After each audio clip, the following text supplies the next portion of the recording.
மிக முக்கியமான ஒரு விஷயத்த சொல்றேன், நல்லா கேட்டுக்கோங்க. மிக முக்கியமான விஷயம், வாழ்க்கை பிறப்புங்கிற ஒரு கோட்ல ஆரம்பிக்குதா இல்லையா? அந்த பிறப்புங்கிற கோட்ல ஆரம்பிச்ச மாதிரியே மறுபடியும் மரணம்ங்கிற அதே கோட்ல வந்து முடியும். பிறக்கும் போது எப்படி ஒண்ணும் இல்லாம வந்தானோ அது போல மரணிக்கும் போதும் ஒண்ணுமே இல்லாம எல்லாத்தையும் விட்டுட்டு போயிருவான். அவனுடைய செல்வம், சொத்து, குடும்பம், குழந்தை எல்லாத்தையும் விட்டுட்டு ஒண்ணும் இல்லாம பிறந்தது மாதிரியே போய் சேர்ந்துருவான். அப்ப எதுக்கு இந்த வாழ்க்கை, எதுக்கு இவ்வளவு பெரிய போராட்டம்னு கேட்கக்கூடியவங்களுக்கு இறை தூதர் இந்த 3 செயல்களை நீங்க உலகத்துல வாழும் போதே விதை போடுங்கன்னு சொன்னாங்க. அது பின்னால நீங்க அறுவடை செய்வீங்க, நீங்க மரணிச்சதற்கு பிறகும் உயிரோட வாழ்வீங்க, அதன் காரணமான்னு சொன்னாங்க.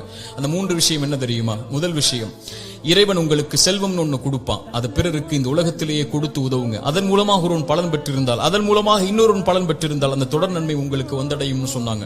இரண்டாவது, இறைவன் உங்களுக்கு கல்வின்னு ஒண்ணு கற்றுக் கொடுப்பான். எதுவா இருந்தாலும் சரி, ஒரு எழுத்தா இருந்தாலும் சரி, அது பிறருக்கு பலன் பெற கற்றுக்கொடு. அதன் மூலமாக அவன் பலன் பெற்றிருந்தால், அதன் மூலமாக பலன் பெற்றிருந்தால் அந்த நன்மை வந்து சேரும்னாங்க. மூன்றாவது, இறைவன் உங்களுக்கு குழந்தை ஒன்று கொடுப்பான். கணவன் மனைவி நோக்கமே அதுதான்.